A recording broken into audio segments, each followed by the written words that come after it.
Jangan di-skip dulu, siapa tahu video ini yang lagi kalian cari. Pernah nggak kamu sadar, dulu rasanya punya banyak teman. Nongkrong hampir tiap hari, chat rame, grup nggak pernah sepi. Tapi sekarang, kontak masih ada, namanya masih tersimpan. Tapi ngobrolnya hampir nggak pernah. Bukan karena kamu sombong, bukan juga karena mereka jahat. Tapi karena kita sudah dewasa.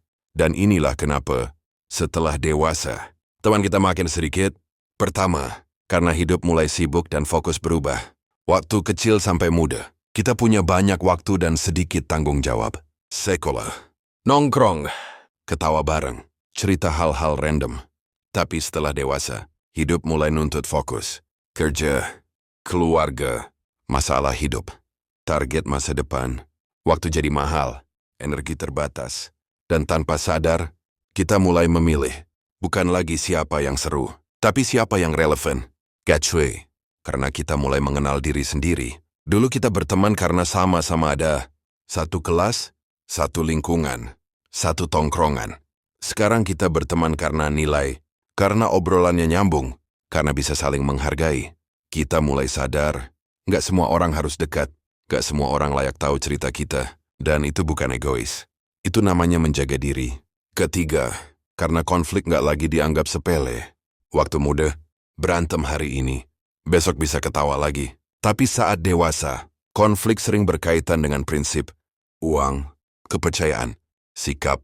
Dan kalau nilai hidup sudah beda jauh, pertengkaran kecil bisa jadi jarak permanen. Bukan karena dendam, tapi karena capek menjelaskan, capek memaklumi, capek bertahan.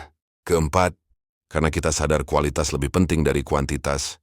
Punya banyak teman, tapi nggak ada yang bisa diajak bicara jujur. Itu sepi. Punya sedikit teman, tapi satu dua yang benar-benar peduli. Itu cukup. Dewasa mengajarkan kita, lebih baik circle kecil tapi tenang, daripada ramai tapi melelahkan. Lebih baik satu teman yang mau dengar, daripada 10 yang cuma datang saat butuh. Kelima, karena tidak semua pertemanan ditakdirkan bertahan. Ini bagian yang paling sulit diterima. Tapi paling jujur, beberapa orang hadir hanya untuk satu fase hidup. Mereka menemani proses, bukan tujuan akhir. Dan saat fase itu selesai, perpisahan adalah hal yang wajar. Bukan berarti kenangan itu bohong. Bukan berarti perjuangan bersama nggak berarti. Arah hidupnya sudah berbeda. Kalau hari ini kamu merasa temanmu makin sedikit, jangan langsung merasa gagal. Itu bukan tanda kamu antisosial.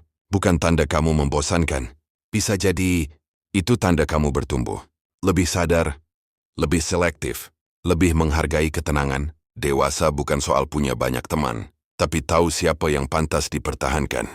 Dan kalau sekarang, kamu lagi sendirian, lagi sepi, lagi merasa ditinggal, tenang, itu bukan akhir cerita.